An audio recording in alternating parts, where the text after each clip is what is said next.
Hey, everybody, thank you so much for tuning in to the second episode of Bad Posture. We're going to be talking about a variety of different things. We'll definitely be diving into the MCU, talking a little bit about No Way Home without any spoilers, talking about how it ranks within the large catalog of other Marvel movies that we have, kind of talking a little about that. We have a few other topics that we'll definitely be talking about, but for those of you tuning in live, thank you so much for being here, listening, and contributing in the chat in the ways that you do. For those of you that are listening either on Spotify, Anchor, or any other areas that we post this podcast on, thank you so much for supporting. We really appreciate it, and thank you so much. So, guys, how we doing? How are you guys doing? I'm fabulous. That's good. That's good. I was supposed to get the booster earlier, Mhm. but um, unfortunately, the pharmacy double booked it, so I have to get it next week. They double booked it? Unfortunate. Yeah, it was like the pharmacist was like, "Yeah, like we already have someone at the time that you said. Like, can you find your confirmation email?" And I just like didn't never got a confirmation email. But Oh, like I scheduled it, and it said like, "Yeah, confirmed." Like, so unlucky. very unlucky. Yeah. I get it the day after Christmas. Oh, really? Which one do you get? Pfizer. Pfizer. Same. Yeah, I got Moderna. And Moderna's a half dose, isn't it? And then it's a half Pfizer's the dose. full dose. Yeah, Moderna's a half dose. Let me be clear. It knocked me on my ass for a day, but like, I've heard about both. I have friends who got their boosters, both the Moderna and the Pfizer, and they both said they had side effects. Interesting. Andrew in the chat just asked, do you not call the 26th of December Boxing Day? For those, We do not. yeah. In fact, my family calls it Jammy Day. Do they actually? Would you like me to explain why? Yeah, please Or do. would you like to just leave it there? No, thank you. Just leave it there. It's because we're big fans of the. Wait, not he's not. He doesn't even play. I was gonna make a joke about Jammies, the Valorant player, but he doesn't play for V1. No. Swing And I and a was gonna miss. call him the V1 player. No. Oh, anyway, it's because when we were kids, we used to wear our pajamas or jammies, and then the day after Christmas, everyone would be home for Christmas, and we'd just be in our pajamas all day. So the Ah. 26th, and we don't do that anymore, obviously, because uh, we're all over the age of 25 now. But it's not Boxing Day. Why is it called Boxing Day in Canada? They all box. Do they? Is that true? Yeah. Maybe. Mhm. Huh. Well, yeah, we don't call it Boxing Day. We call it the day after Christmas. But yeah, it's actually International Return Your Gifts Day, I think. Because don't most people return everything that they got or return things that they didn't like that they got on the 26th? I feel like that's a thing that happens. Is it? I don't Maybe think it's I've just ever me. returned a gift. I mean, I haven't, but like, there are people that are not you. No. Oh, my mistake. Well, shoot. Yeah. But yeah. I'm excited for Christmas. I'm excited for the holidays. It'll be nice. It'll be fun. It's been nice to have some time off. Speaking of time off, because I now have time off of work, we were able to go see Spider-Man No Way Home Friday night. Us three together went to and Maria as well. Went to go see Spider-Man, and we're gonna do our best we're not gonna spoil anything. We're just not gonna spoil anything at all. But we definitely want to talk about how it made us feel, and then ultimately showcase where we feel it ranks within the MCU tier list of where they have 40,000 movies now. Yeah, just about. Just about. So Jake, start with you. Overall, just like short, sweet, concise, what was your opinion on Spider-Man No Way Home? I thought it was great. I have it at number 2 overall of all the MCU movies. I'm gonna see it again within the next couple weeks. And I want to rewatch Endgame because I have that at number 1. And depending on how I feel after like rewatching both, I'll probably I may bump it up. I don't know. It's just really fun. It's the ultimate Spider-Man movie. It's a complete love letter to the character and the franchise. and a lot of fan service, but also a lot of like emotional weight and just like a really cathartic story overall. Yeah, Eric, what did you think? I thought it was good. Mhm. I was a big critic of Tom Holland before this Spider-Man movie because I didn't think he was a terrific actor in them, but I thought he did great in this one. Yeah, yeah, and I'm a little biased because Spider-Man is my all-time favorite superhero. I mean, you guys know I've talked about Spider-Man for a long time. I've wanted for years great Spider-Man movies. I remember, 2012 when they did the Amazing Spider-Man series. I remember how excited I was for that.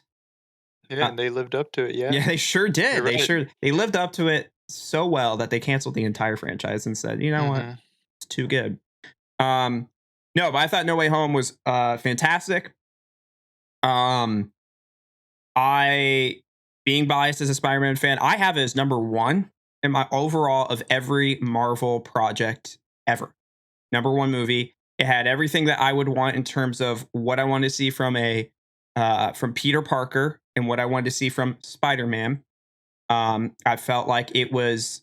I feel like one of the big things when it comes to this movie was that a lot of fans wanted to see in Homecoming and Far From Home the Peter Parker kind of experience in one movie. And I feel like Marvel decided to take their time and make the growth and evolution of Peter Parker develop over three. I feel like this movie is a culmination of that, and you finally get to see a Peter Parker a little more grown up in the sense of responsibilities, a little bit more, um, you know, emotionally tethered, if you will, in terms of the things that they have to carry and the weight of certain responsibilities that they have to carry on their shoulders. I feel like you finally get to a point where Peter Parker becomes Spider-Man. I feel like the first two, you can make the argument that, oh, Peter was very much helped by, Iron Man. And then still in this, Far From Home, still helped by Iron Man with the glasses. I feel like this is the first movie, and it just evens that much sweeter given the first two that you get to see Spider-Man become Spider-Man. And it feels great. And so it's number one for me. Yeah, I would say like the previous two definitely get weighed down by like the high school aspect. Um, and the fact that like, they pay homage to like the John Hughes movies of like the 1980s. Uh, and like really none of that is present here. I mean, there is a little bit in like one sort of subplot, but um, it really is just like all like Spider-Man basically. Yeah, I mean, I feel like a lot of movies have a lot of fluff with like his friends and the kids at his school and stuff like that. It focuses on that a lot less, which I think makes it a stronger movie. That's why I thought Far From Home was not very good. Besides the one scene with like Mysterio where he's changing the environment and stuff, I thought the rest of it was like eh. I thought it was just too corny with all of his friends. Like I'm always cool with Ned because I think he's a good character, but the Flash dude gets on my nerves, and so like the rest of the classmates do as well. So that's why I'm not a big fan of that movie. I see, Yeah. and I feel differently than you guys because I love Far From Home. I like it more than Homecoming, and I still very much like Homecoming. Um, and but I agree with you in the sense that there are certain characteristics of that movie that are not Spider-Man. For example, like one of the core tenets of Spider-Man's, he's in New York. That movie just does not take place in New York. It takes place in any other place. Yeah. And I feel like part of the heart and soul of a Spider-Man movie is definitely lost in that. I do think that it is met with one of the best Spider-Man comic villains. I think Mysterio is great. I always question how they're going to pull off a Mysterio villain. How are they going to pull this off? And I think they did a great job. I like the idea of using the Stark drones to create Mysterio's powers. Um, I thought that was super fun and super great, but I definitely agree in the sense that like you're missing some parts and some elements of Spider-Man in that movie. I definitely would agree with that. Yeah. One strong aspect of that like I really like the teachers. Like JB Smoove cracks me up as like the teacher. So I really like that. Like the supporting cast is always really good in these movies, regardless of how much time they spend on them.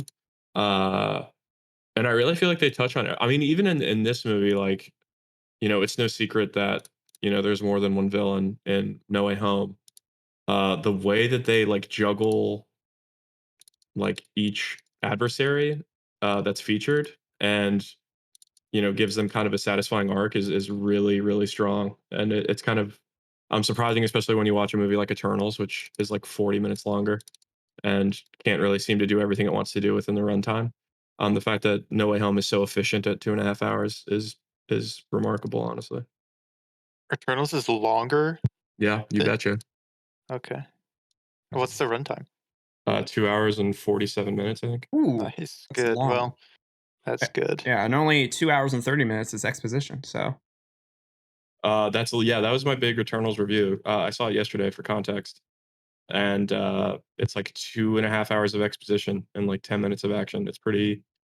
I mean, I would say overall I enjoyed it. I'm glad I went out and saw it. But if you haven't seen it yet and you have Disney Plus, I would just wait for it in mid-January, just to fill in the gaps on the universe.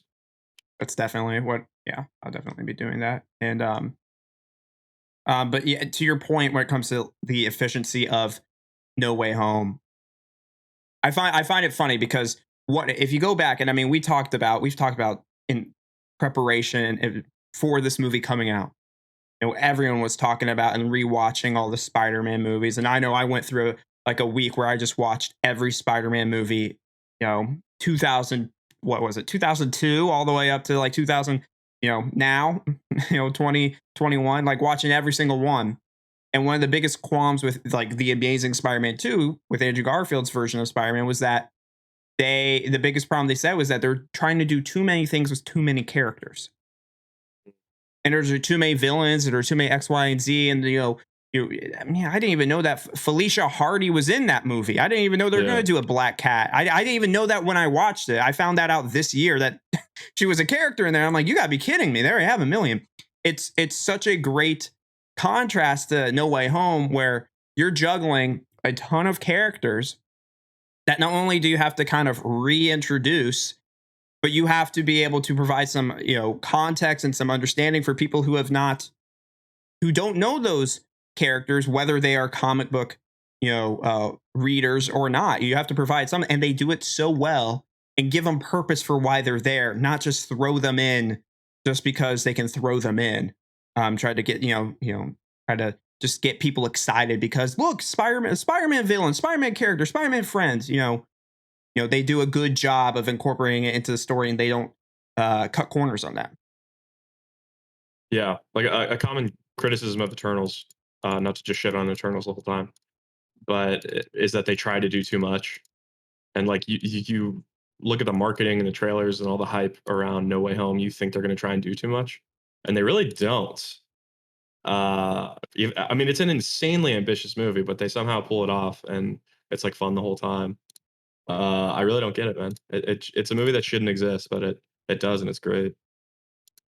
Yeah, 100%. It's one of those movies that after I've watched, it has a similar Endgame effect to me, where I watched Mhm. Endgame and I'm like, how on God's green earth does this exist? Like, how they pull this off?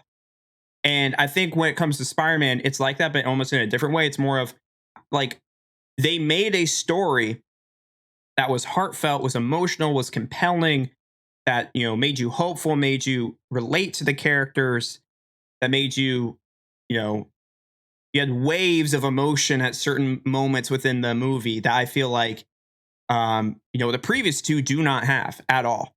Homecoming, Far From, I don't feel like there's any waves of emotion that I can really feel contrasted with this one, with No Way Home.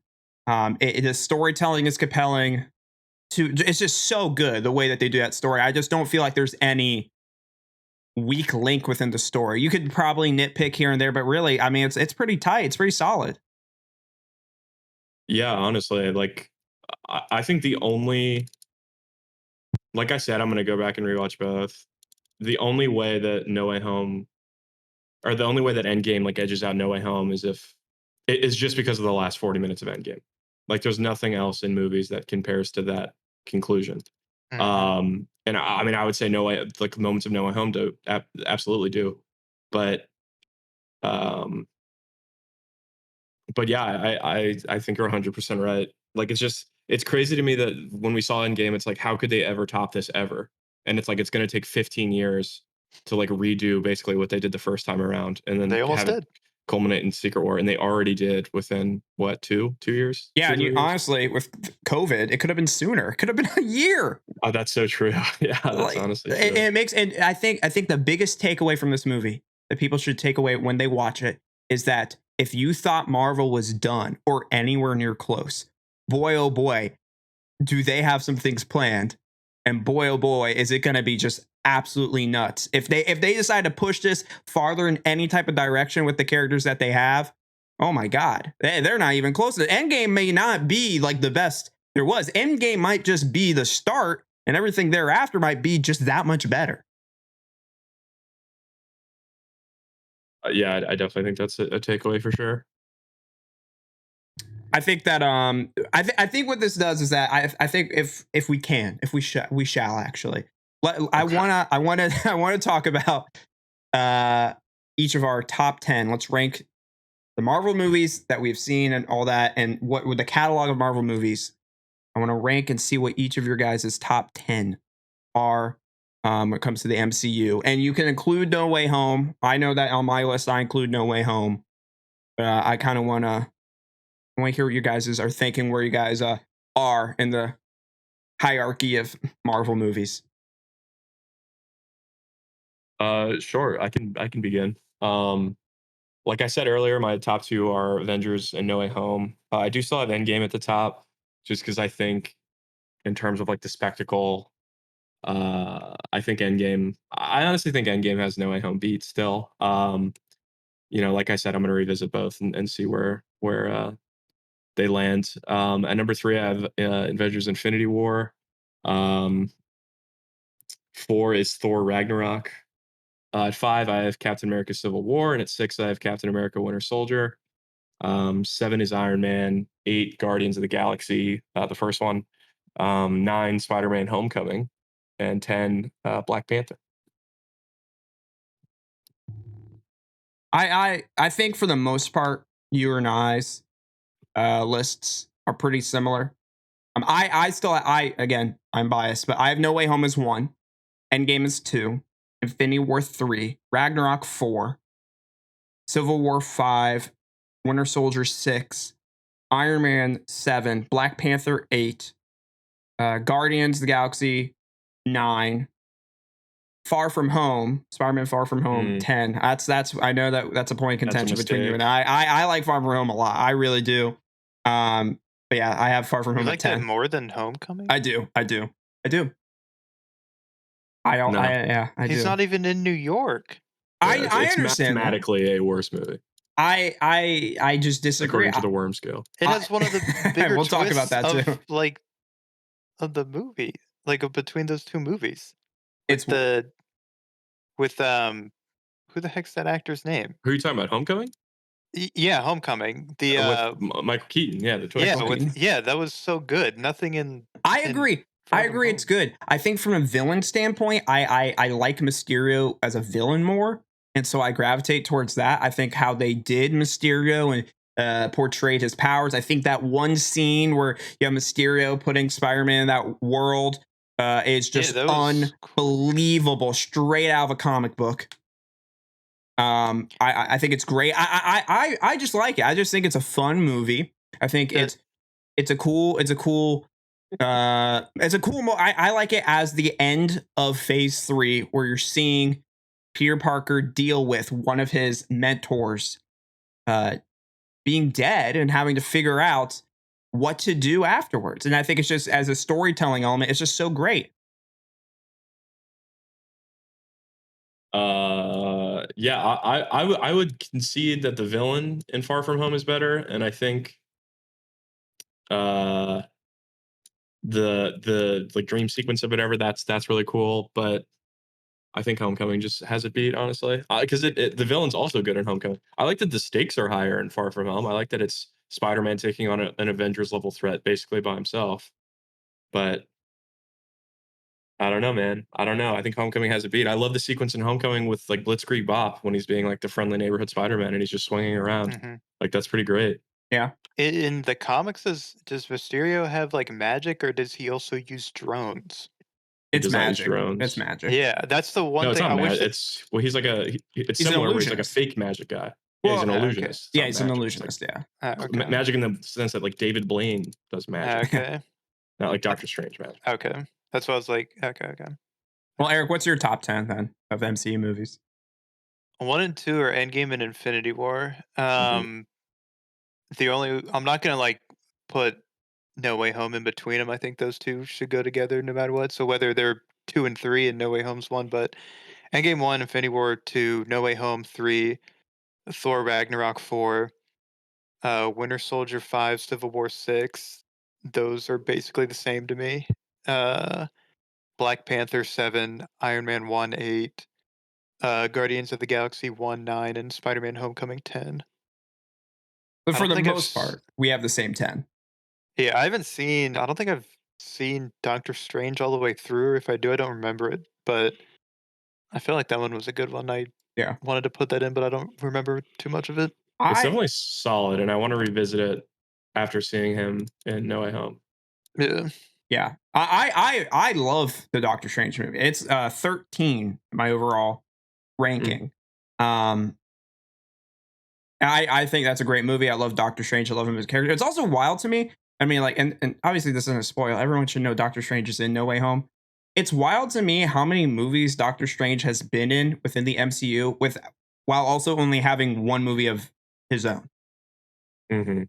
Because he's such an important part of the trajectory of where MCU goes. I mean, Endgame, such a pivotal character. And I feel like in each of those movies, he gets a very small role in the sense of like time wise, but it's the level of importance that he has within the story is just so big, and yet he only has one movie. Well, Yeah. I feel like you could argue he's behind Robert Downey was like the second strongest actor. Oh yeah, I think so. I think you can make that argument for sure. In the entire MCU. Yeah. Yeah. I I think he's super good. I like him a lot. I think you make that argument. I actually have Chris Hemsworth is really, really high up there. Well, I yeah, think he's good. He's had like 2 movies where like the writing has allowed him to be good. yeah. Sure. You know. Um, I like I based off of, like, because Robert Downey basically was his character, Mhm. and for me, what's his name? Benedict Cumberbatch, is that him? Yeah. Yeah. I feel like he also does a really good job at just being his character, Mhm. and like Chris Evans does a good job at that too. He That's more subtle. my only thing with Cumberbatch is his American accent slips occasionally. Like when he hits like an ER, like you can kind of notice you're like he's like pronouncing this kind of weird. I noticed that today. I was watching Infinity War. But I mean him just in general in other movies, he's absolutely like the second best, probably maybe the best actor in the MCU. I think RDJ is good, but I think most of his career is defined as Iron Man, whereas Benedict Cumberbatch I think has been really impressive in other places. Yeah. I do think Chris Evans deserves. I know his character is very like One dimensional. one dimensional, but I think he plays that character so well, regardless. I don't think it's as easy as people think to play characters that are one dimensional in the convincing fashion over the span of however many 10 years. And to be Mhm. able to do that and still be able to tell the story with that character and show a dynamic growth with that character, I think that's pretty hard to do. Um, and I think he's done it well. I mean, he's a good actor even outside of playing Captain America. I think that he gets slept on a little bit because and is a little bit overshadowed by the RDJs of the MCU. But I think he's top tier as well. I think he adds a depth to Captain America that like isn't on the page, which is cool. And I think you're right. Like maybe not necessarily like he does a good job of playing the one-dimensional character, but playing a character that's so like earnest and talks about being good and is able to do it in a way that doesn't seem corny and is like definitely believable. I think that it takes real talent. In terms of outside of the MCU, like I like Chris Evans. I've never seen him in anything that he's impressed me in, to be honest, outside of like Captain America. I liked him in Knives Out. He was okay in Knives Out, but he didn't really hit a thing where I'm like, damn, he's acting his heart out here. That's You fair. know? Andrew in the chat just said a good point. Tom Hiddleston, we just Tom completely overlooked. Hiddleston, yeah, Tom Oh, Hiddleston's yeah, great. they're- Absolutely one of the he's best. very good too. Which, if we were to add like the MCU TV shows into the tier list, Loki would be like top 5 for me. Yeah, and Elizabeth Olsen as well. Like we Yeah, can't absolutely. forget. Wanda Vision would be. Oh, Elizabeth Olsen, fantastic actress as well. Paul Bentley's really good. I mean, they're all good. Yeah. They're all great. But yeah, Loki would be top 5. WandaVision would be easily top 10 in terms of MCU projects. I mean, the TV shows have been great, which actually brings me. I'm going to kind of segue over to this though. But like, what are your guys' thoughts on Hawkeye? We don't have to spoil anything, but what are your guys' thoughts on that show? I'll just start it off strong. I think it's actually maybe the weakest MCU project ever. And it's just not. I don't feel it has any reason to exist. I read somewhere that it was like supposed to be a Hawkeye movie, and then they were like, actually, this might work better as a show. And I feel like it went from being like a 2-hour project to like a 6-hour project, and they're like, oh god, we got to fill in the gap somehow. So I feel like it's just weak story wise. I mean, it introduces a lot of cool elements that I'm excited for, and I'm curious to see how it ends for sure. I'm going to keep watching it. At one point, I was like, I don't know if I'm going to keep watching it, but I definitely want to finish it. Yeah, I don't think it's. I don't know. I think Jeremy Renner's good in it, and I like Kate Bishop as a character. But other than that, it really doesn't have a whole lot going for it. I agree. I think Hawkeye. I think it's I agree. I think it's one of the worst projects for the MCU. I don't know what it is. I don't know what it is that I can pinpoint that is so bad about it. I feel like the dialogue's a little weird. I feel like I'm not interested in Kate Bishop's character as much as I should be, even though I know that Kate Bishop in the comics is a far more important character than they're portraying her to be right now. They did a bad job with her. They just basically blew by. It's like, yeah, she's rich and she does archery, and then they just moved on. She's Like, spunky. What? Yeah, I mean, It's so hard for me to get past. It's just Haley Steinfeld as like a superhero, which is fine. I don't mind Haley Steinfeld, but they didn't do a good job of making her like her own character. They're just like, here, just be Haley Steinfeld, I guess. I think it's You have an also arrow. I think it's also hard when you have a character that when you compare it to every other Marvel hero is just boring. Like I get dude with arrows compared to a guy that can shoot webs out of his wrist. I mean, I know you could do things with characters that ultimately don't have abilities. I mean, Captain America is a prime example, even though he has like super strength, but it's not like portrayed in a super exciting way compared to other superheroes. But like this, Hawkeye just shoots arrows. Kate Bishop just shoots arrows. I mean, it's already like you're already at a disadvantage in terms of wow factor. But then the show doesn't really do anything to compensate for that. There's no wow factor. I don't know if I really care about Hawkeye's past or things from the past coming back to him, and I don't know if I care about that. I like it in the terms of the world building post Thanos. I like that. I like that they're not just like complete like in most superhero franchises where like a big villain is defeated and then they just forget that ever happened. I'm glad that there's some residual effects to that and is being demonstrated in this show. But I don't care about anything. Like there's not like I'll watch it because it's it's Marvel and I don't want to miss anything. I just don't think that it doesn't really have a wow factor. Yeah, I think when Jeremy Renner's Hawkeye, is in a project and he's like the most interesting and developed character, that's a really, really bad sign. Yeah. Because they really have never known what to do with him, and they only included him because Jeremy Renner's good in general. And he has a contract. I don't know. It's hard for me to not be cynical about it just because it really is just not having fun. And like the comic run it's based on, like with the Fraction comics or whatever. Mhm. Like they're really cool and they have a really cool Yeah. idea. And I feel like if you told the synopsis to someone, they'd be like, holy shit, that's how they can make Hawkeye cool. And it just feels like that comic run, but the light version. And Kate Bishop really doesn't have a personality. So them bouncing off each other probably isn't as fun or funny as it should be. Which is disappointing. Yeah, I mean, yeah, I agree. I think that especially when you compare it to any other Marvel project, it's pretty bad. I think if you were to compare it to like MCU studio projects, probably not nearly as bad, but we've been so spoiled with such brilliant writing and characters and stuff like that that it doesn't hold up now in this new day and age in the modern era of Marvel cinema. Um, but yeah, I just don't care about the character. I mean, you're exactly right. When Hawkeye is the most interesting character on the screen, there's a problem, especially when it's a show that is literally designed to be, passing on the torch. Yeah. Like, you got to make the character that you're passing it on to better. I do have to address this real quick because I just find it to be just absolutely ludicrous. Is that in the chat, Andrew has just said that they 100% do not like Wanda Vision, and they are honestly surprised that we like it at all. WandaVision? WandaVision, yes. Yeah, I would either revisit it or maybe read up a little bit about like it, or like just I don't know. I like I really can't even explain it to you. I feel like when you watch the show, it should be pretty self-explanatory. I mean, even the fact that it's like different and it's a new idea and it actually has, this isn't a pun, but it has like a vision behind it. Like that's not it, that immediately makes it better than Hawkeye, because Hawkeye's just boring and it's just bland. It's like eating a saltine cracker. Like it's just not. There's just not no fun. No one's having fun. I remember watching WandaVision, and every single episode, I was wondering what the fuck is going to happen in the next episode. I was trying to figure it out.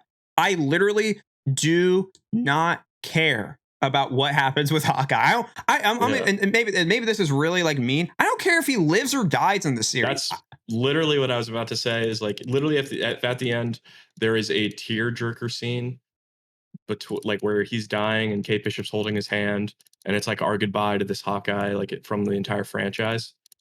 I may not finish it. If I see it's the last minute of the whole show and I know there's no post-credit scene, I'm just turning it off and walking away. Like I really do not care. Which is back to your earlier point, around before we got into WandaVision. You said like it's better than a lot of studio projects pre-Marvel. You're probably right about that, but I'm of the opinion that Marvel needs to justify everything they put out. If they want to put out like all these shows and a movie once a month around the holidays, they have to justify everything they do. They can't just shit something out like Hawkeye and be like, oh, everyone will watch it and love it anyway. Like you're wasting people's time if you're not doing something new or original with it. Yeah, I agree. I mean, now we have someone else in chat that's saying Agatha was a dumb character, which I also disagree with. I agree with that. I like Agatha. That reveal was really disappointing with. I think I was disappointed it wasn't Mephisto. But Agatha, I was disappointed that it was hyped up and then it was an obscure character. I guess, although Agatha is like important later on in the comics, and they're definitely hyping her up to be a more. I mean, she's gonna get her own spinoff series. I will admit, I'm not really all that interested in that. In fact, I feel like the more spinoff series we get of characters, the less I care about any of the characters. Then, so I feel like we need to just kind of, pump the brakes a little bit on that. I think she was a cool character. I don't think she was that. I don't think she's a dumb character. And I was interested in the idea of how she was always kind of behind the scenes, pulling the strings to make things happen. I thought that was a cool story point. I thought that was interesting. I don't know. I mean, I guess I would have liked it to be a bigger baddie at the end, sure. And I think that everyone was thinking it was going to be like a Mephisto or something like that. I mean, and then we got we got the white version of Vision, which there's a bunch of question marks with that and what's going to happen there. But I also would say Agatha, despite what people might say about whether she's not a good character or not, the story is so good it doesn't even matter. Like, it does not take away from the story. It surprises me that there are people who watch it. No offense, Andrew. No offense, chat. But there are people that watch it and say like, this was really bad. I don't get it. I don't get how you can watch WandaVision and think it's bad. I think it was fascinating, fantastic. It tapped into the mystical mystery of Wanda's magic versus her absolute dread and guilt and all of the emotions that she felt through Vision dying in the most gruesome and horrifying way you could possibly imagine. And it took that character and it really just opened up your eyes towards these characters have actual feelings that you also can have. And I don't feel like a lot of shows or movies do that at that level and that depth. And I feel like that gets overlooked so much. Yeah, definitely. Um, I think you hit the nail on the head. I don't know. I think WandaVision's really good, and I think if I just don't know how you can watch it and like not at least respect like the ambition behind it and like the fact that it's completely different than anything else in the MCU. If it's not your cup of tea, that's fine. But like to say it's bad, I feel like is just I don't know. It's incorrect. It's just fundamentally incorrect. I guess I don't know. I agree. And Eric, I know you're not as big in the superhero movies as myself, or maybe I just even don't know. I just don't know the lore behind them all. Like, I think WandaVision is super good. Hmm. I do Like the whole Twilight Zone aspect of it. Yeah, Like, while it's not necessarily like new or unique, but it's like new and unique to just add to a like a superhero thing like that, and they yeah, did it extremely well. And they did a yeah. good job of like, here's the what it was, it 60s, 70s, 80s. They did a good job of like transitioning in that. I also want to address one more thing in the chat because I'm gonna Okay. I'm gonna do that. I'm gonna keep doing it. But Yeah. Andrew said, I in quotes, I want to protect my family, so I affect the lives of other people. Same concept as Hawkeye. I mean, I don't know about you fellas. I'm cool with just dismissing that out of hand. I have no idea what that even means. all I can say is I guess superhero movies just aren't for you. That I don't know. That's kind of the main tenet of all super. Like I protect my family. I don't know. I don't know what to say. Like that's 90% of movies out there. Isn't that what? I would say it's more interesting than Hawkeye because you don't know where her family came from. That's one thing. It's just a different story. That it has different beats. It has bigger moments. One criticism I do want to circle back to because we were talking about like Agatha, like the fact that they teased Fox X-Men Quicksilver and then the big baddie that they were teasing the whole time ended up being an obscure character that wasn't from X-Men or anything like that. That's fair. Was super lame. They should not have done that. That was like a misstep in my opinion. But I think Agatha's fine. I'm cool with them introducing a character I don't know or an obscure character and even hyping them up. But the fact that they teased like such a huge thing and then it paid off to Agatha, I feel like was a letdown to say the least. So, Uh, well, was Wanda even protecting her family? Like, she knew it was all made up. I mean, Right? I feel like the obvious answer is like no. She wasn't protecting her family. She was creating one out of Yeah. pure grief and depression and all of the emotions that she felt. So so She's just protecting herself, really. I mean, she already knew yes, that like Vision was dead. you're 100% right. She was protecting Yeah, herself and protecting herself. Yeah, I like that. not allowing From herself the to feel. reality of Vision being gone. Yeah. So Yeah. I would make you're 100% right. It's which I would say makes it nothing like Hawkeye, but okay, but real quick, WandaVision or Loki for you guys? Which one was better? I think Loki is probably better, Yeah, I think but so. I don't know, man. Pound for pound, WandaVision's just really good, and Loki definitely had some filler and a few episodes where I was like, I really don't know where this is going. Whereas WandaVision, I was enthralled the whole time, and it was like a really solid mystery. So That's true. I like Tom Hiddleston more as an actor. definitely, yeah. That's why I just think he's so good. So I'd say Loki. They're I both agree. very good, though. I think Tom Hiddleston's performance in Loki, not even to shortchange like Elizabeth Olsen or anyone in WandaVision, but I just think like God, Tom Hiddleston's just so and Owen Wilson. I feel like that's just a big surprise to me. Was just like how great he was with his character. It's so good, just so Yeah. good, and that dynamic and just like I feel like you got a level of growth from Loki. It's such a good character where I feel like everybody, if despite him being a tragic villain, everyone's rooting for him, and it was just like a cool arc where you're like, yeah, maybe he'll finally break free of this, and maybe he'll finally like learn to like himself and become like a good person, and then just like the way it ends, it comes crashing down. I just love that. I just think it's a great arc, and it makes you want to root for this guy, and it makes you want to be like, what's going to happen with this guy? It's just a different set of emotions compared to WandaVision for sure. But it just puts it a little bit above WandaVision for me, just a little bit. I like too that it similarly teases like a big bad guy at the end, and it absolutely pays it off way more in a way more satisfying way than WandaVision does. I agree, but the only thing I'll push back on that is that I don't know how many people also know Kang the Conqueror. Like, it has nothing, but like I said, my criticism wasn't that it's obscure. It has to do with the payoff. Okay, Like that's the fair. lead up I mean, to it was I didn't know who Quicksilver. that was. That's fair. And I thought that was cool. That's fair. Yeah. Sure, I also didn't know really who Quicksilver was. So I think it's more because he connects to the world a little bit more, or to the universe a little bit more. Like Loki set up a really huge thing within the entire MCU, and I don't think Agatha did as much. yeah. No, that's fair. That's fair. I'm honestly shaking my head a little bit at chat. I'm a little annoyed. I'm not annoyed, but I'm a little disappointed. I'm a little disappointed at some of your guys' takes on this. I disagree with like WandaVision would be better if it was entirely set in the fake town instead of the government thing. I think the government thing was a cool aspect of it. I thought it was cool that you slowly, as you pulled back layers, figured out like this is not what it seems. I think that was the point. That was the meat of it. No, I'm fine with the government thing, and like I'm also down to have like an extra episode where it's like the 90s, like they just add another one of those, just because I Yeah. thought all of those were done really well. Yeah. But I mean, you I kind of actually needed the think- government stuff. I see what Radisky's saying, and I actually Yeah, I actually don't kind of mind agree with that that. I agree that the cooler part of it was like Wanda's yeah. vision, I guess you could say. You know, that one wasn't fun. I did do that on purpose, but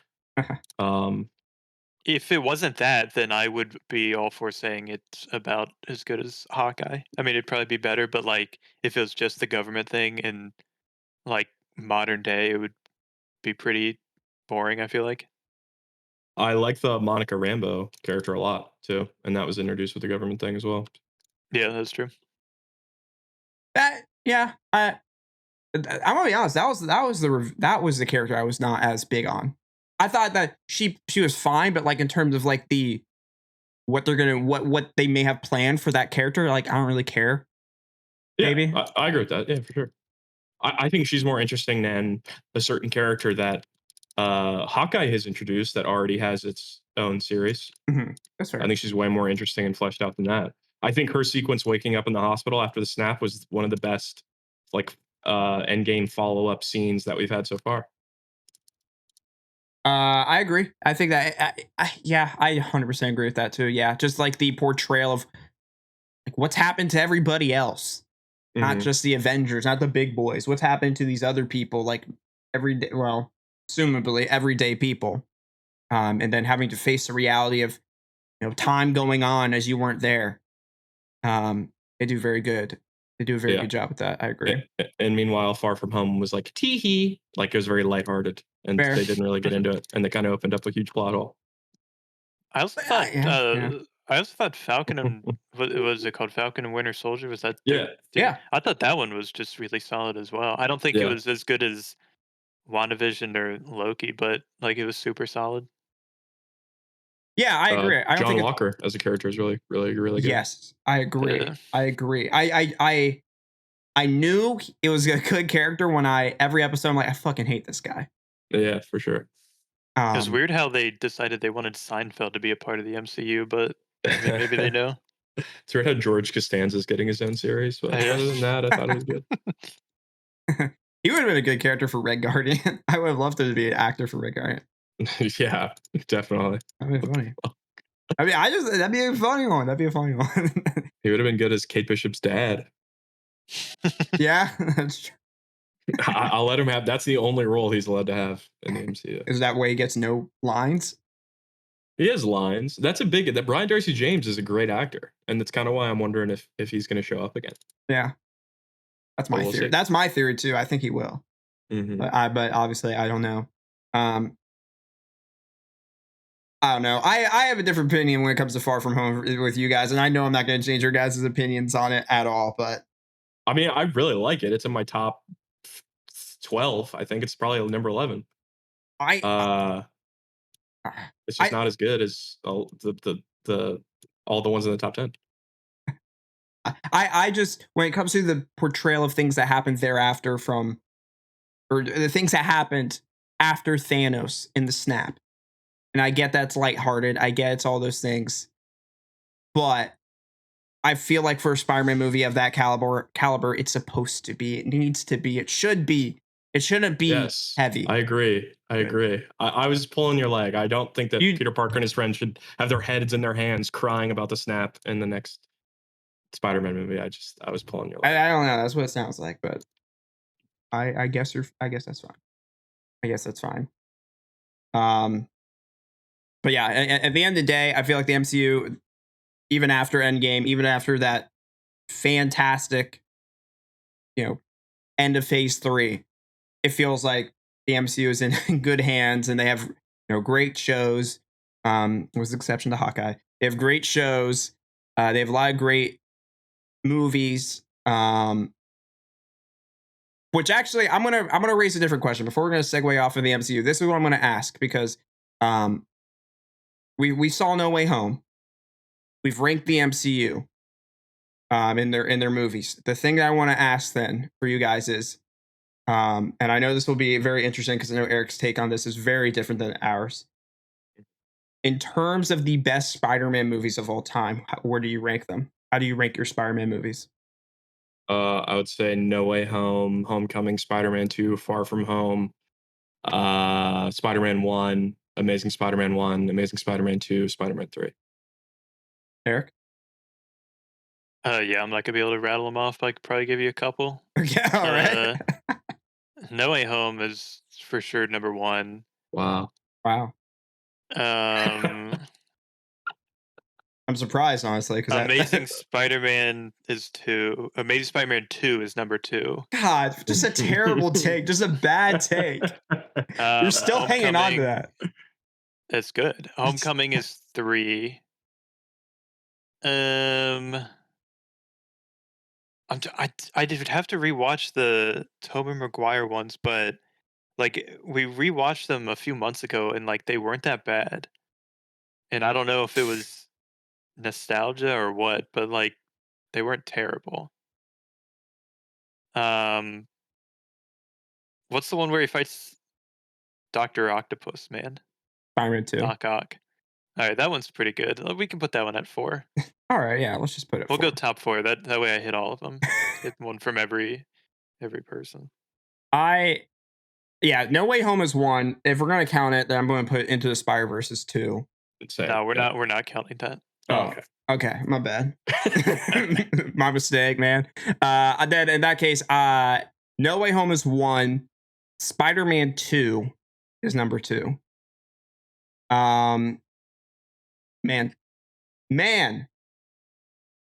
Far From Home 3, Homecoming 4, Spider-Man 1 5, Amazing Spider-Man 6, Spider-Man 3 7. Spider-Man 3 is dreadful. Yeah, it's pretty bad. And then movie The sucks. Amazing Spider-Man 2 is last for me. You want to talk about a movie that added a bunch of shit and had nothing to do with it? Spider-Man 3, absolutely. Like Sandman, I feel like Sandman was just thrown in there and then he was just out of there. And that was it. Like, just, okay, cool. Yeah, It's hard to even call him a villain, really. Didn't he even turn into Sandman in that movie? Yeah. Just like make it. I don't need his origin in that. Just make it Sandman is coming around. Yeah, dude. you watch him fall into a super collider. Yeah, like stop wasting my time.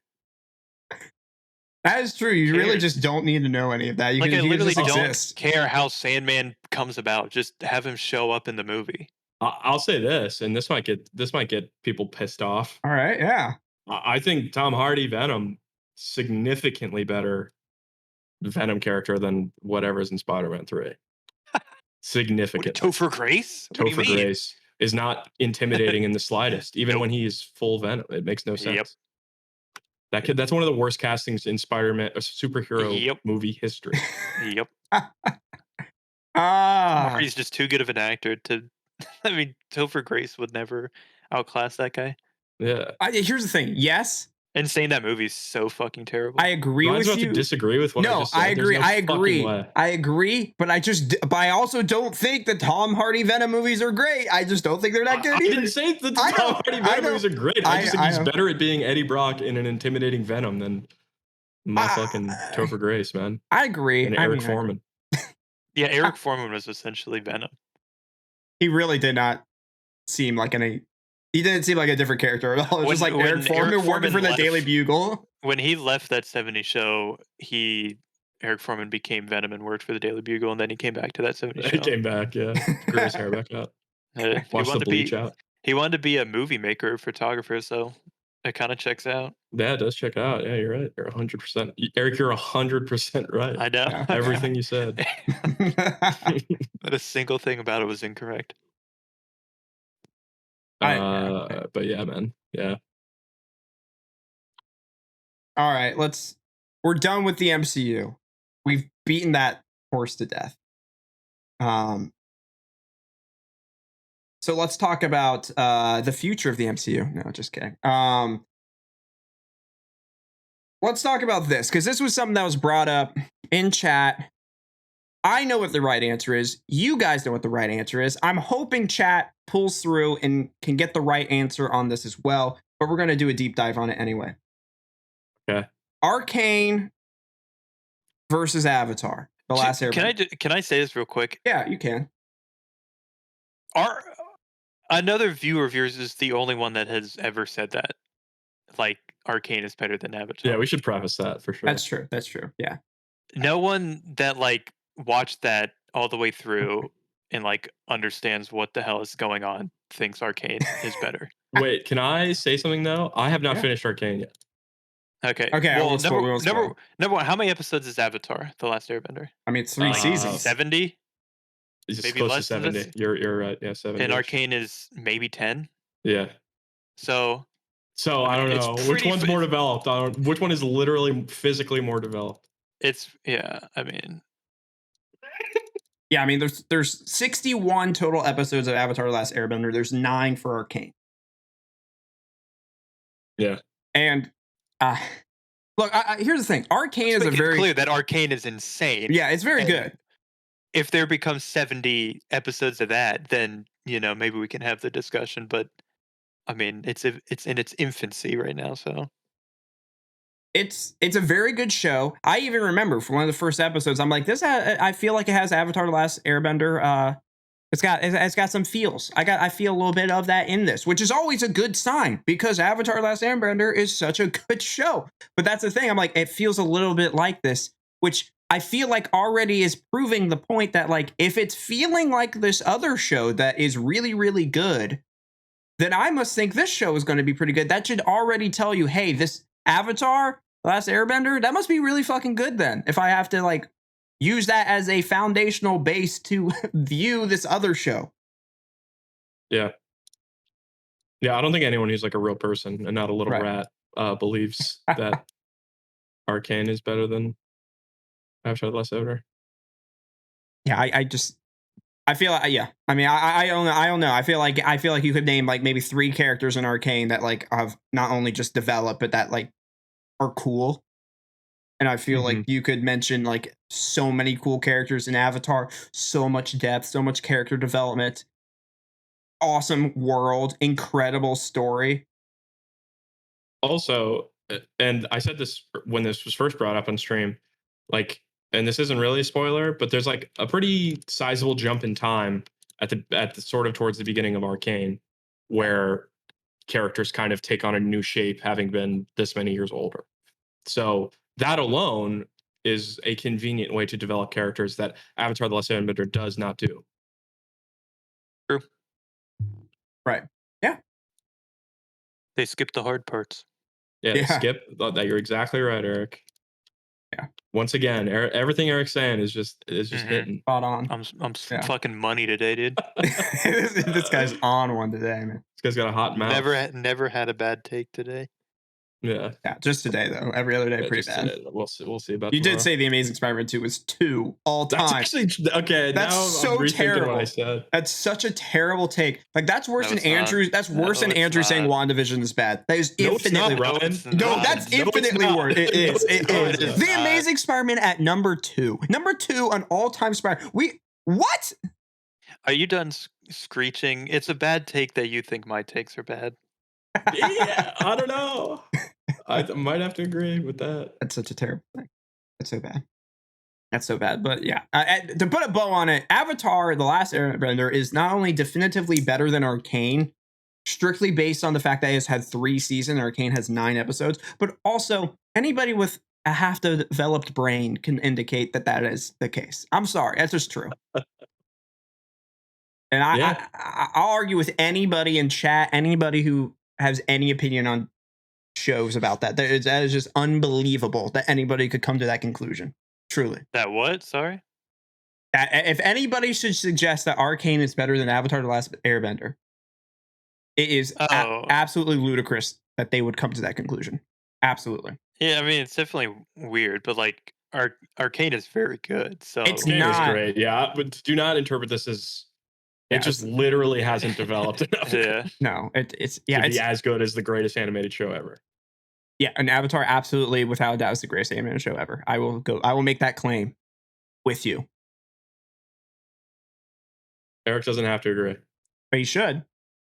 No, I'm gonna it's- get that. it's- I'm gonna get that burn onto a plank of wood and hang it on the wall. Eric doesn't have to agree. no, it's I'm gonna live, laugh, love that shit. no, it's super good. I also feel like because obviously Loarha has never like he Yeah. he can watch it all the way through now, but like when we were watching it younger, like we had to wait. Like I remember seeing commercials on Nickelodeon for like the final season Yeah. and like getting hyped for it. So Mhm. I'm just curious if all of that like is a factor in us saying how good it is.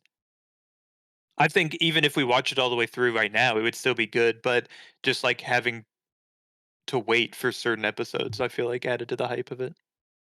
Yeah, you're definitely right there too. You're definitely right there, my friend. Yeah. I mean, I do think there's something to be said about having to wait every week for a new episode. But I feel like I could watch Avatar right now and watch all 3 seasons and then go back and watch Arcane in 3 Yeah, you days said that. also, and I would still come to the same conclusion. Although one of your lovely viewers, Ibradini, said I know him. it is true that cringe Avatar needed multiple seasons to tell a story, while Arcane only needed 9. There's something to be said about that. That's true. You literally can't argue with that. You Oh, cannot man. argue with that. One thing though is I am watching Arcane on a weekly basis, so I am Yeah. waiting between episodes. Yeah, but you don't have to. But still, I think it's worth mentioning that I'm doing that. Okay. It's kind of cool. It's kind of like the record player of watching television. Uh-huh. Yeah, it's definitely like that. Yeah. I mean, if anyone wants to pat me on the back, they can feel free. Good job. Would you say that Legend of Korra is better than Arcane? No. Really? Yes. I think it is. I like Legend of Korra a You lot. think Legend of Korra is better than? Yes, listen, I do. I don't think that's a bad take. I actually don't think that's a bad take. Thanks. You could come away with that take. Thank you. But I think the thing that we disagreed on, I think the original Avatar: The Last Airbender is head and shoulders better, like obviously better than Legend of Korra. I agree. Okay, well there we go. I think there's I only beat it out of him, but we I got think there. I think there's only 2 good seasons of Legend of Korra. I think it's the first and the third. Yes. Yeah. Oh, the third. Oh. Yeah, with Oh, the third. Yeah, yeah, absolutely. third. Yeah. Yeah. I don't like the Spirit season, What you were tripping? and I don't like What are the you last talking season. about? I also don't love the Spirit season. What are you? That's like part of the whole thing of Avatar, and they don't do a whole lot of it with like Aang. I Aang? feel like, and they do such a good job. They make it a whole fucking season in Korra. Yeah, but that's And not. I thought it was cool that they. I thought it was cool that they. Interesting. I found it. I thought it was My cool that they gosh. touched on it. I I was like, oh, here's the other part of which is the entire point of the Avatar, is to with the spirit world and the real world. I mean, if you're mad, you're mad. I don't know what else to say. Yeah, it was bad. It was not interesting. You guys are so not. I also don't like the final season where like the metal Hey, careful. bender. I've never seen it. You've never seen the 4th season? No, of course I haven't finished it. I mean, it's not worth watching, I guess. When I anyway. watched, because I was watching it on Amazon Prime, they only had the first 3. I do like the older characters for Legend of Korra. I think that's cool. Yeah, there's that- a lot I like a lot about Legend. Yeah, of Korra, yeah. Legend of Korra. The Spirit World was not one of them at all. Did not like that. I didn't hate it. I just found it to be uninteresting. I felt like it was very kiddie, the story about Juan. And Ratha and Batu. Yeah. That reminded me of when Aang is like lying to those people at the Great Divide and is telling them that their former leaders were little kids playing a ball game. It reminded me of that, except it was like serious lore about the universe. The show was on Nickelodeon, right? Yeah. What do you mean? What are you I trying just to feel like say? especially kiddie. What kind of point is that trying to make? Like it's on a kid's channel. Like of course it's I'm going to not be saying somewhat kiddie. I'm at that part. The difference, Eric, is that you can have a kid show that deals with more mature themes. That felt like an immature way to describe what you described as a very important part of the lore behind the show. Yeah. Not to mention, Okay. Oh, okay. No, I'm not saying I don't think that. I think it could have been explained and not as a kiddie of a way, but like I get that it's on Nickelodeon, so some of like, and obviously Avatar: The Last Airbender had aspects of like, oh, this is maybe a little too kiddie. Yeah. Right. So like I'm fine with that, but like for I example, understand why. that scene at the Great Divide where Aang Yeah, is I describing agree. two I babies agree. playing with a ball, but they're Yes, different correct. contexts. Yeah. Yeah. That one was less severe than obviously here. Here's the final spirit. Yeah. I mean, I feel like That whole part was weird. Like they even changed the won you over. Wow. They changed the animation to it as well. Yep. It made me think they ran out of money. they did. I think if I remember reading, they literally that's a ran. classic. Yeah, that happens a lot. I think they like the studio ran out of money. They weren't sure if they're going to be able to finish the next few seasons, and then I think the studio got money. They're able to do seasons 3 and 4. I don't know. I mean, someone should definitely fact check me on that, but I feel like I remember reading that. Also, just to the point when it comes to Nickelodeon, I feel like that was during a time period where there were kids shows that had more adult themes. Like that was a time period where that happened more. And Avatar was one of those. I mean, shut the fuck up. I mean, little babies running around little pooping their babies. diapers and stuff. Yeah. You're out of your mind, bud. But that there were definitely. I mean, god damn, bro. Like Drake and Josh and fucking like what was the one? Was Zoe 101? I mean, you're telling me there weren't adult themes in those shows? Stop, bro. No. When was the last time you watched What? Zoe 101? Bro, When was the what? last There time you absolutely watched are Zoe adult 101? themes in those shows. What's the adult theme in Cried Zoe during True Jackson 101? VP. What's the adult theme in Zoe 101?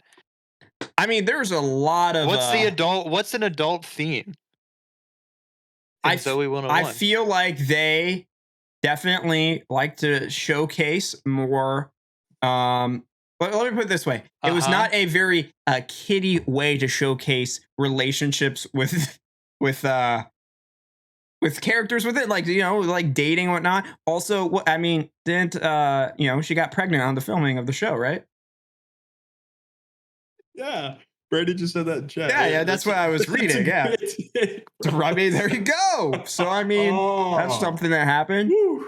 Yeah, and it wasn't in the show. And Drake and Josh, Drake is dating and making out with multiple women on multiple different episodes. I feel like that's an adult theme. I feel like when you have Zoe 101, that's a common thing. And maybe it's a Dan Schneider thing because he's a creep. Kissing? Not The kissing theme? Not kissing. You know exactly what I'm alluding to. It was done in a more adult way to push the boundaries of what they can get away with. I think you're right, Ryan. You're just using bad examples. I think you're wrong and you're giving bad examples. I'm not saying, well, first of all, like none of the actors were minors to begin with. They're all adults. Let's be clear. They're all way too old to play the roles that they're in. Who are we talking about now? Give me an example. Tommy Pickles. Drake Bell was definitely in his 20s. Anyone want to fact check that? He was in high school in the show, but you're saying like in like real life he was actually Yeah. Okay. I am saying that typically if you describe something as a kid's show, you do not necessarily depict that level of affection between two people. You just don't do that. That was not something that you did. And I felt like that was more of an adult theme that was showcased in shows like that. And I feel like Nickelodeon allowed for more things like that. And maybe, and I don't know, because obviously I'm 27 now, so I don't really know what Nickelodeon showcases, but I don't feel like they are showcasing these more adult themes as much. Now, they might be. I know there's a few shows out there that definitely are hitting on different themes and different things. But I mean, like, for example, Teen Titans out there now. What the hell is Teen Titans doing right now? When we grew up, the Teen Titans that we watched was fucking awesome. And I'd watch that show now. Like, as an adult, I would watch that version of Teen Titans now. I could not be caught dead watching this new version of Teen Titans because it's literally made for babies. So what I'm hearing is you just want shows to have more kissing, and then you'll watch them. Yeah, that's what I'm hearing. Yeah. They did have some kissing on the original Teen Titans, yeah. Yeah. Is that what you mean by Not enough, mature? Is just apparently. people kissing? Not enough to keep that show alive, apparently, yeah. Oh, Yeah. okay. No, I'm just saying, when it comes to the whole like Avatar was made on a network for literal kids, there was stuff going on that network Oh, you're already. still on that? I agreed with Yeah. Jake. I'm just saying, like, I understand why some of the aspects were like a little kiddish. Eric and I decided to both be right. Mm-hmm. No, there can only be Why one you person. that's decided right. to continuously be wrong? No, I'm the right one here. You guys Honestly, are. if anything here is cringe. Yeah, Brady in chat. What's this guy talking about? That's what I'm saying. Mm-hmm. Nah, man, I don't know, man. I you guys are That would just have been a good wrong. name for this podcast. What, cringe? What's this guy talking about? That's our tagline. Episode 3 name change. Yeah, episode 3, the rebrand. Whatever. I don't know. Avatar's good. Season 2 is bad, and Legend of Korra. Eric's wrong about that. Eric's wrong about The Amazing Spider-Man 2 being a good movie. Oh my god. Eric, Andrew's can you wrong believe this about guy? Wanda Vision being a I'm bad glad series. we're recapping here. I'm making sure that everyone knows their bad takes right now. I'm glad we all know that yours is the only good take. It's not mine. Millions of people agree with me. True. The millions That's of 'cause you're too listeners on this boring. You have podcast. to- it's too boring. You're not getting hot enough. Yeah, Not that's getting hot actually enough takes. yeah. Just going with the flow. You Coward. don't have to have a hot take when your take is right. The people will flock to right takes. Your take is wrong. It's a bad take. It's a horrible take. You know what, Ryan? I don't care if my takes are bad as long as I'm making money. Right? Mhm. Yeah, that's Which brings me to a word from our sponsor, because we definitely are sponsored. We definitely make money off of this podcast based off of the bad takes you guys have. Yeah. Well, You're welcome. Yeah, thanks. We're sending little Ryan Jr. to college. Yeah. Ryan Jr. I have one of those. Sun reveal next episode 3. Ryan's son reveal. baby bagash. It's just Baby bagash. It's just me in a really, really oversized ninja hoodie. I'm already. That's what it sounds like What are you you on talking a about? Thursday, dude. I'm wearing my ninja hoodie right now. Little guy in a ninja hoodie. Little guy. Why does it need to be oversized? Well, Are because you, then like- it shows that he's a little guy. and it's you? It's you? Well, I mean, if it's Ryan Jr., then yeah, it'd be a little me. Okay. You know, when you think of Ryan Jr., you don't think of him in a big, oversized ninja hoodie. I don't want to respond. I just want you to keep talking about it so it can marinate a little bit. This is how we bring in the views, baby. Mm-hmm. Well, unfortunately, you're not going to get what you want, because actually, we're out of time, guys. We got through everything Marvel and Avatar and nothing else on the docket. We did it. We did it. Holy shit. Another episode without anyone, I don't know, catching fire. Tune in next time to find out if Ryan can swim or not. Yeah, too bad you guys didn't get there. That's a really good. That's a really hot discussion with a lot of bad takes. So yeah, that's very true. That's very true. But yeah, episode 3, we'll figure out what the hell we're going to talk about. Who knows? Maybe chat, you guys can determine what we're going to talk about next time. No. Probably not, though. Some of you guys have some bad takes. maybe we'll have a guest. Maybe. Mhm. Maybe. Who knows? Maybe one of you guys. Maybe Brady will join us on our podcast. Oh my gosh, could you imagine? Could you He'd be a imagine? good one. I can do my segment with him. He would be cool with that. That'd be a Oh, good that's segment. true, Yeah, yeah. Don't I can spoil the segment. Don't spoil it. the Don't segment. spoil it. Yeah, okay. It's such a good segment. Yeah, I know. Brady's excited to be on the podcast, I think. All right. Well, with all that said, first of all, thank you everybody that was tuning in live on Twitch to watch episode 2 of our podcast. Thank you so much. For those audio listeners that are listening on Spotify, Anchor, or any other place that we've put the podcast, thank you so much for taking a listen. Thank you for following the podcast. And thank you so much for listening as you are supporting us in this journey to try to create something in our new project here. So thank you guys so much. We appreciate it. We will see you next time in episode 3. In the meantime, stay safe and see you next time.